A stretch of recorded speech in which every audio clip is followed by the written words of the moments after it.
Draugi, parāds ir sliktāks par nabadzību. Un daudz cilvēki pat nesaprot un brīnās, kurš uz viņu rēķina aizņem parādu. Kāpēc viņiem pēkšņi uzkrauj parādu?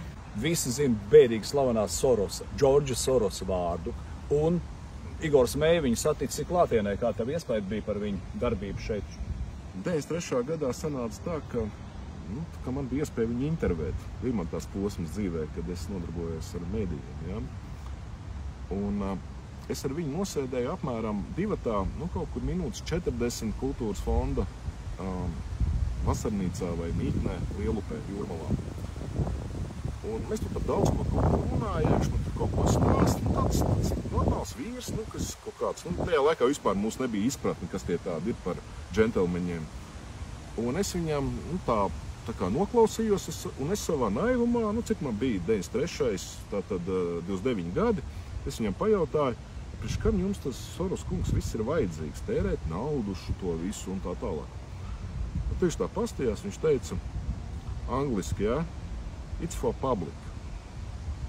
Un es nekad to neaizmirsīšu, ja? Un tad es tā mēģināju saprast, ko tas nozīmē, ka tas ir domāts sabiedrībai. Un tad viņš paskaidroja, ilgtermiņā viņam šeit ir pavisam citas intereses. Un laikam Dievs bija lēms, ka man tajā 29 gados bija šīs 40 minūtes ar viņu jāpasēž un jāparunā, lai es redzētu visu to, kas ir noticis pa šiem gadiem. Jo redziet, Māri, ja Igaunijā ir 2,4 miljārdi ārējais parāds, un Latvijā ir turpat 14, tas ir turpat 6 reizes vairāk, tad jāatzīst, ka viņš savu uzdevumu ir izdarījis vairāk nekā pietiekami.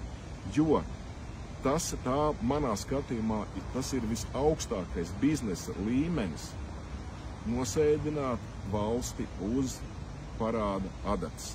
Jo principā mēs tā kā tādi skudriņas, ja, visu laiku kaut ko skrienam, darām, un to virsvērtību pēc Marksa visu laiku viņi aiziet kaut kur citur. Mēs redzējām mecenātu, mēs redzējām cilvēku, kura organizācijas piešķir grantus zinātniekiem, žurnālistiem, jauniem perspektīviem, politologiem, politiķiem un tā tālāk. Bet izrādās, ka tagad no šodienas skata punkta, ja, tas nebija nekāds labdars, tas bija pirāts, kurš atbrauc ar zināmām mantiņām. Un faktiski no 93. gada pieņem to, ka viņš ir ieguldījis $90 miljonus, kas manā skatījumā šobrīd ir 3 mēnešu procentu maksājumu stummu par ārējiem aizdevējiem. Viņš izpildījis to cilvēku, kas ir vēl aiz viņa vēlmi, gribu pilnībā attiecībā uz Latvijas Republiku.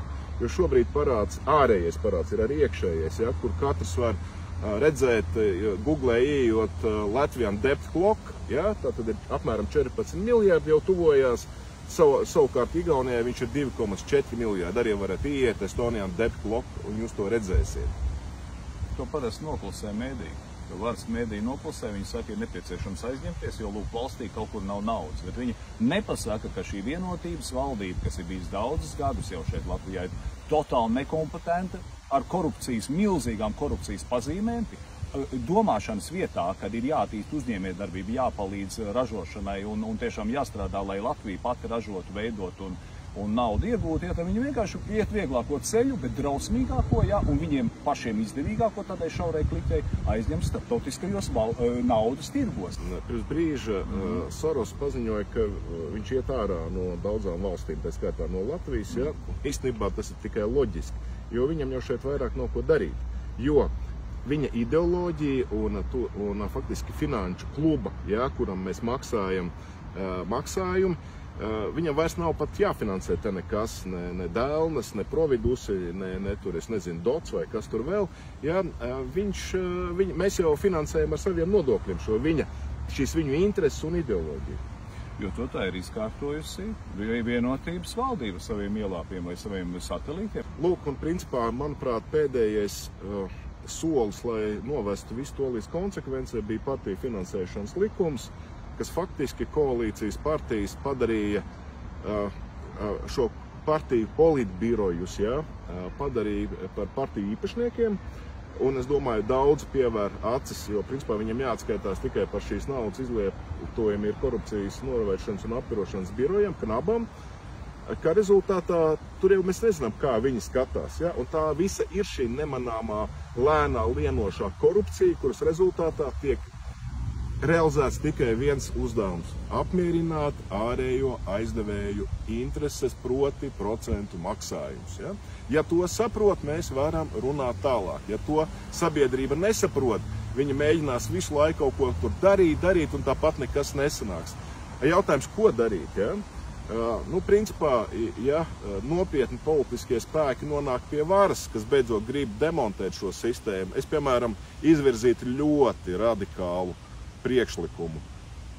Auditēt valsts kasi, kur šī nauda ir aizgājusi, kur tā ir izlietota, jo tad, kad vēl 2000. gados, ja, vēl Latvijas mēdī, kad tika ņemts pirmais 7 miljārdu aizdevums, kad Latvijas televīzija vēl analizēja šo procesu, tur jau ļoti konkrēti ārvalstu eksperti teica, ja, ka jums pateiks, ka šo naudu jūs nevarat ieguldīt savā ekonomikā, kaut vai lielā valsts uzņēmuma radīšanā vai esošo stiprināšanā.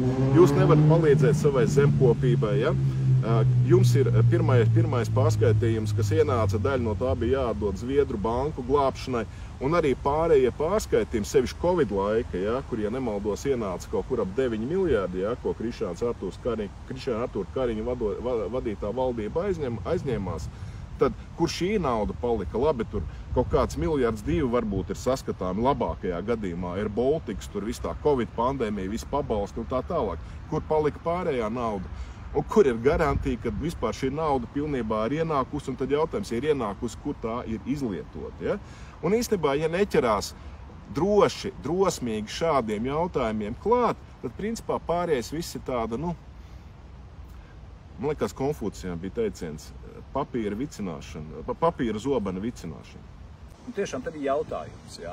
Kurš kādreiz ir pieprasījis starptautiskā parāda aizdevuma auditu Latvijā? Kur tā nauda bijusi? Mēs redzam ciparu virknes, mēs redzam internetā, ja cik ir aizņemts.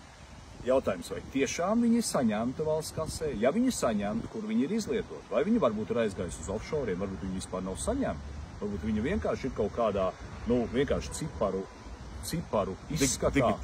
Digitālā izskatā parādās, ja? Bet vai tiešām varbūt kāds viņi paņēmis savus offshore? Māri, bet ir viens liels procenti, kas ir jāmaksā. Tie ir reāli un tie visu laiku pieaug. Un tāpēc pieaug mums komunālie maksājumi, jo palielinoties jebkādiem komunāliem maksājumiem pieaug budžetā maksājumais pievienotās vērtības nodoklis, pagaidām vēl 21%.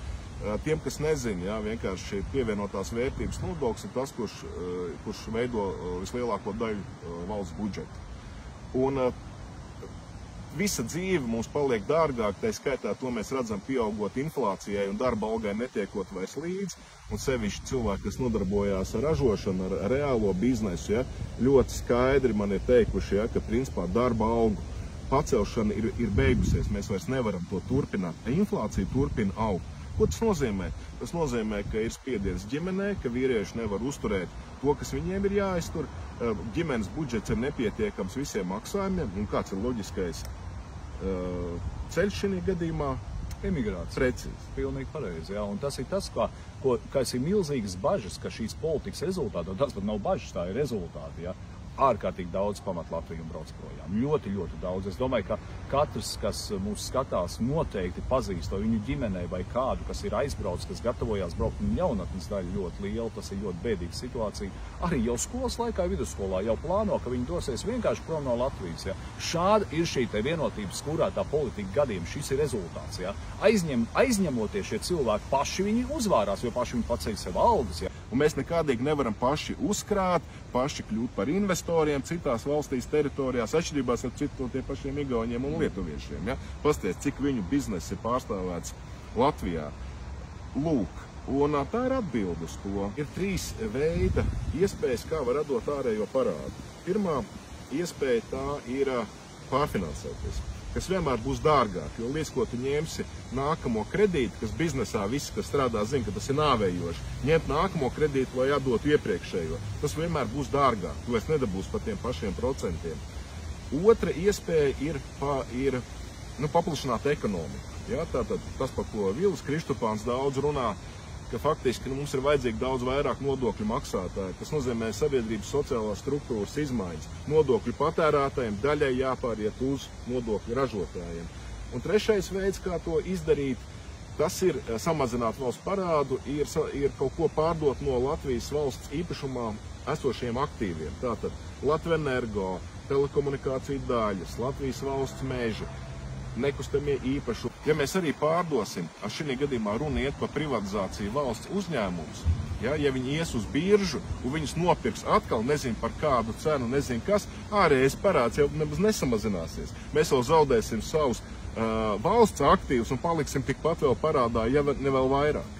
Tā problēma ir valdība. Valdība, kur totāli, un saima, kur absolūti neorientējas uzņēmējdarbībā. Tur ir ļoti maz uzņēmēju šajā saimā. Valdība, viņa pieradusi dzīvot no nodokļu maksātāju naudas. Un līdz ar to viņi uzliek milzīgu slogu ražotājiem, milzīgu slogu biznesa veidotājiem, biznesa videi, un cilvēki vienkārši izvēlas biznesu taisīt ārzemēs. Vienmēr, jo lielāks valsts parāds Latvijā, jo sliktāk dzīve tautai. Tas vienmēr tā ir bijis un tā tas ir. Un šī vara, kas to parādu audzē, ir noteikti jānomaina un noteikti nevar turpināties zem jaunās vienotības vai tādā vai citādā konfigurācijā, kur jaunā vienotība, tas, diemžēl, ir purvs un dzīves līmenis arvien vairāk un vairāk pasliktināsies. Tiešām ne jau tiem, ne jau tai kliķei, kas paši sev paceļ algas, kas paši var to izdarīt. Jā.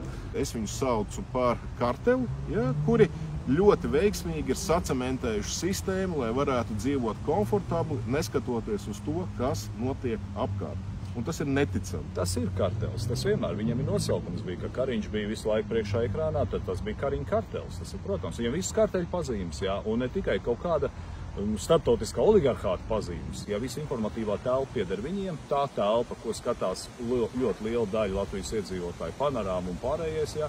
Un, Igor, tu izstājies no Zaļo zemnieku savienības nu pat. Jā, un visvairāk mani pārsteidza tas, kā viņi ir apgavuši vienu mākslu, proti tēlot, ka viņi par kaut ko cīnās, bet tajā brīdī, kad tiešām kaut kas varētu reāli tikt risināts, tiek ieslēgta atpakaļgaita. Un šī uzvedība man sākumā likās nesaprotam, vēlāk es sapratu, ka tā ir metodika.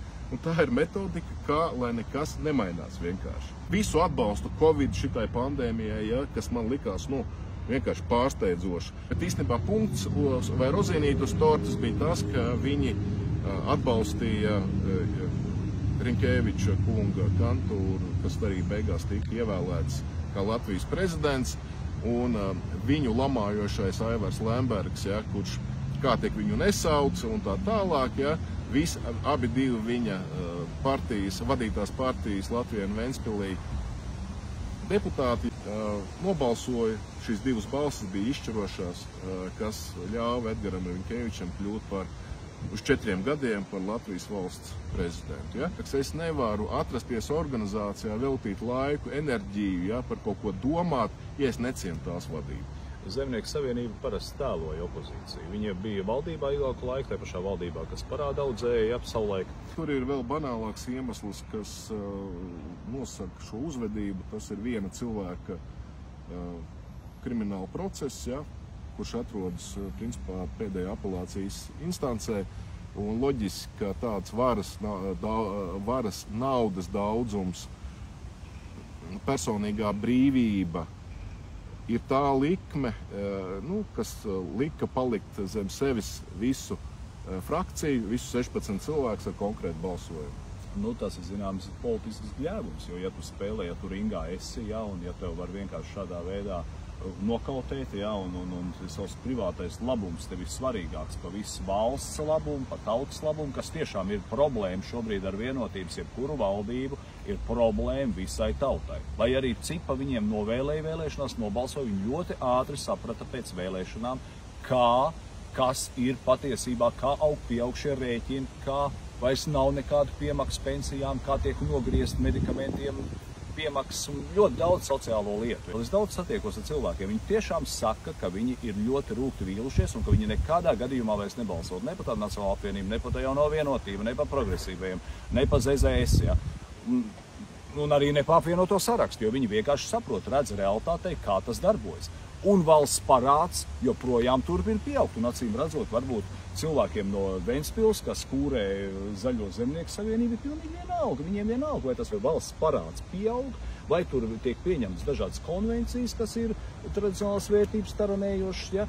Galvenais ir privāts sautīgs labums, un tas tā ir tā politikas nelaime šobrīd, ļoti liela nelaime. Jā, bet redzi, pozitīvais ir tas, ka ir daudzas maskas ir kritušas, ka vairāk nav ilūzija. Es arī ļoti ilgi dzīvoju kaut kādās ilūzijās un par varano saimnieku, par to, ka viņš nākt un visu sakārtot un viss tur būs labi. Ja? Diemžēl šīs ilūzijas vai par laimi ir beigušās, bet redzi, tagad viņi mēģina sastādīt valdību, tā kā, kaut ko jau jādod pretī par to visu, kur arī tiks iesaistīts tā kā ZZS. Bet man šī nākamā valdība mazliet atgādina analoģiju ar tiešām, manuprāt, leģendāro Latvijas filmu Ceplis. Un šī valdība pēc Kariņa demisijas ir kaut kas līdzīgs Sausā kungam, kurš ļoti laimīgs bija, ka viņš tagad vadīs un kas tas tur Ceplis vairs nekas nav un tā. Un es domāju, ka tie, kas tagad tur tā kā ieņem šos ministru amatus, kurš būs premjerministrs, ļoti īpatnējs, ap citu ir izvēlēts, kas man atkal tā liekas dīvaini, kā kandidātu sievieti. Man viss analoģijas ar filmu Ceplis, jo laikam Kariņš tajā piramīdas hierarhijā bija pietiekami augstu, ka viņam šajā brīdī nodrošināja izēju. Ja? Tas nozīmē, draugi mīļie, gaidām krīzi, draudz traģikomisku notikumu, un šobrīd jau ir vienkārši turēt pašām sevi tonusā, nedegradēties, nenolaist rokas, nesākt dzert, ja? Tas viss beigsies, ja? Tā vai citādāk. Bet, kā man savā laikā viens gudrs cilvēks teica, nevienu vēsturisku periodu mēs nevaram pārlekt. Viņi ir jāizdzīvo, lai sagatavotos kaut kam citam, un es ceru daudz labāk. Un ne tikai jāizdzīvo, bet jāpiedalās, jāiesaistās, un no mums ir atkarīgs tas, kā viss veidosies. No mums katra, no mums pašiem un no mums visiem kopā. Protestējam pret šo varu, skatāmies rūpīgi, vērīgi un nekādā gadījumā nekrītam pesimismā.